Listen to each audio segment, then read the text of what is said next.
All right, morning everyone. We should be live. This will be a very, very quick show. Matt is unable to join.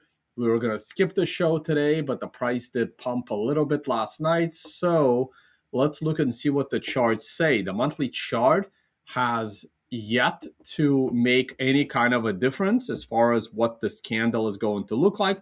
The monthly chart is still looking like a bearish candle.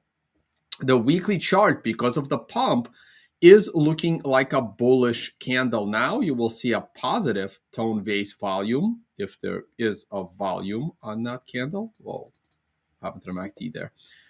There is a volume. You can see a positive tone base volume. We are halfway through the week. The AXA is near the bottom. Hopefully that would start to turn. The CMF, I like that the CMF is actually starting to trend up a little bit, showing us a little bit of divergence. The MACD, of course, is at an all-time low, I believe, and it is. So that is not very helpful. And finally, the RSI. Oh, how do I make this thing bigger? I have too many drawings on it. I have to pick a... Oh, come on. There we go. And the RSI is completely through the floor, also nearing all-time lows, just like in the summer of 22, where I'm assuming we had a bottom in the summer of 22. Yeah, we did. Look at that right there. Okay. That was the October-November FTX crash. Was it FTX? Yeah, that was FTX. And we went up from there. So all the oscillators are near all-time lows. The weekly candle is looking potentially promising. However, we still need, a price flip and a green star candle on the weekly side. And we still have plenty of time this week to close at a new closing low. We are still at a new closing low. So the only question we got to really consider is what happens if this candle is actually looking like this hammer when the candle closes. Is that a reversal? Well, you have the hammer is a reversal indication, but a new closing low is always bearish. So that's a little bit of a contradiction, and we would need follow through with the green weekly candle the following week, and then one more follow through with a green star candle the week after that. So if we can get that kind of a situation, I will then be, at least bullish into 86,000 like I was off of the swing low of 60. I was also only bullish into 86,000. So bullish into 86,000 remains on my agenda, whether that was going to take place in the beginning of February, in the middle of February, or in the beginning of March, if we do end up making it into an MRI buy situation. For now, all roads do lead to an eventual dead cat bounce into 86. And after that, we reevaluate whether that is a pause in the bear market or the bear market has ended.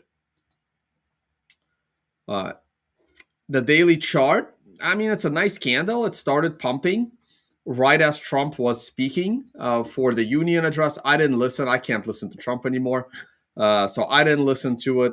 But it looks like it's pumping Bitcoin. We'll see what it's doing to the stock market. The daily chart was very, very bearish yesterday with a red star. It did give us a new daily close. It gave us a hammer candle. A hammer candle is a reversal candle, a new daily low close. Second lowest close other than this big crash candle is bearish. The red star is bearish. The reversal candle is bullish. We do have a bit of a follow through on some, news. Will this lead to anything? Well, unless we are over 71,000, like I said yesterday, this doesn't mean anything unless we are over 71,000. So for now, all short trades should have been stopped. And now there is no trade on a short-term level of Bitcoin. You wait until something develops. Right here, we have a very, very slow declining trend line. We are right at that trend line. Can reverse right here. We have a hourly MRI top coming up next hour. We're already on the warning candle, and this is 10 a.m. The 10 a.m. reversal is very, very possible to the downside. I could adjust this a smidge. This is using the hourly candles, and let's see. Let's see what happens here. We do have resistance, so it's very likely we're going to reverse right here.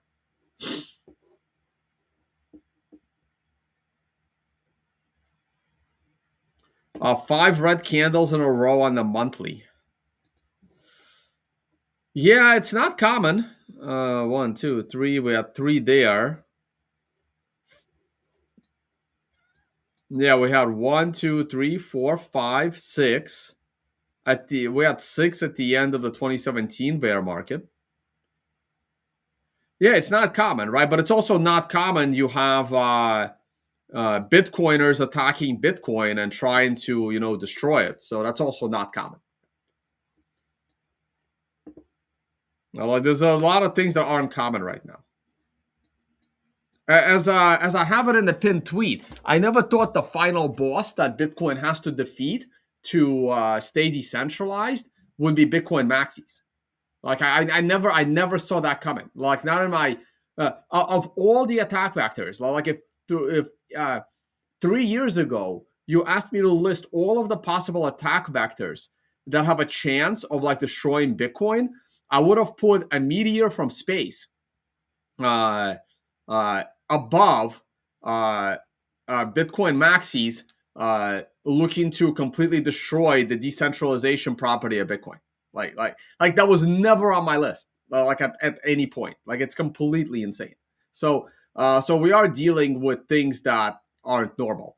And the thing is, like 90% of these Bitcoin maxis, they think they're saving Bitcoin when in reality they're destroying it. Right? Like it's insanity. It's complete insanity. And they're going to fail, right? Because otherwise Bitcoin fails. So they have to fail. But I would have never thought of it. Not in my wildest dreams.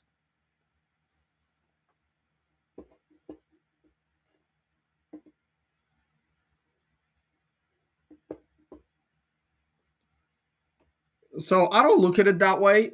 We have 1, 2, 3, 4. Yeah, we have 5 red candles, but the red candles they're getting bigger, right? So I wouldn't do it that way, right? Just because you are you're flipping a coin, and just because your coin landed heads 5 times, it does not mean that the probability of the next flip somehow is not 50-50. Then the next flip is always 50-50. So each flip is independent. Each flip is 50-50. It's just that the odds of having 5 in a row are low.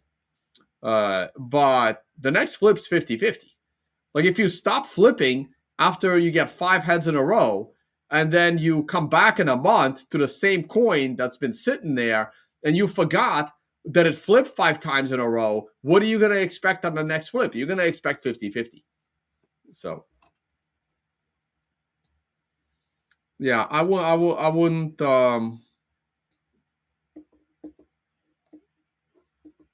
look at it that way. March 18th is coming up. Let's see what's going to happen on March 18th.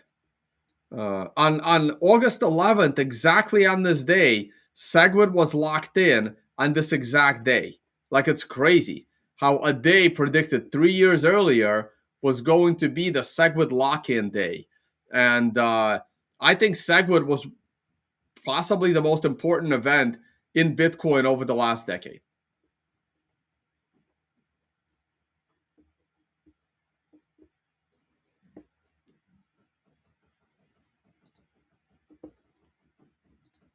The bear market cycle is calling for a low starting in September. So this could be a very ugly summer. Very ugly summer.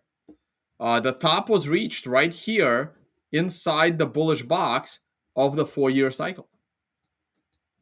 So the 4-year cycle is still here. Bitcoin is still doing okay versus shitcoins. Gold is bullish today. Silver continues to pump. Pretty surprising to me, but I've been off on silver, so. And the ratio, I'm expecting the ratio to go up. Gold bullish, silver bearish, but relative to gold. And oil, I mean, no war with Iran yet, but if one not starts, oil prices should spike. There was a question about like the S&P is on a monthly MRI top, so you have to be cautious from a long-term perspective. But on a weekly perspective, the S&P is very bullish here. We got a weird red star candle on a bullish candle. That's very rare, very rare. I'm not even sure how that's happening. But the weekly is consolidating at the top, which is bullish. The daily is looking good. The S&P is looking good. It's just that the monthly is slowing it down for a bit. Let's see how long that lasts. And the Bitcoin's correlation with the software index, we have a reversal candle with an MRI buy. So this looks very good. So Bitcoin could get a little rally here if the correlation holds. That's it for me, guys. I don't really have anything else to add. Somebody mentioned Netflix. Oh, it's too early this morning. I literally just woke up.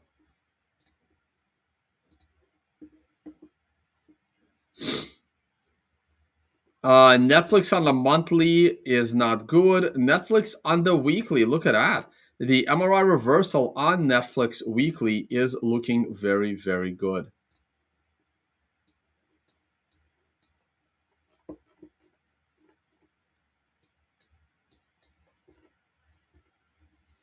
And the daily is looking very good as well.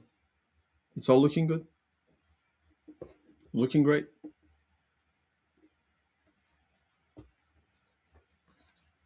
Nvidia earnings are today. Ooh. Nvidia is very bullish. I wouldn't hold it through earnings, but it is looking very bullish. All right, guys, I got to get going. Thank you all for watching. See you all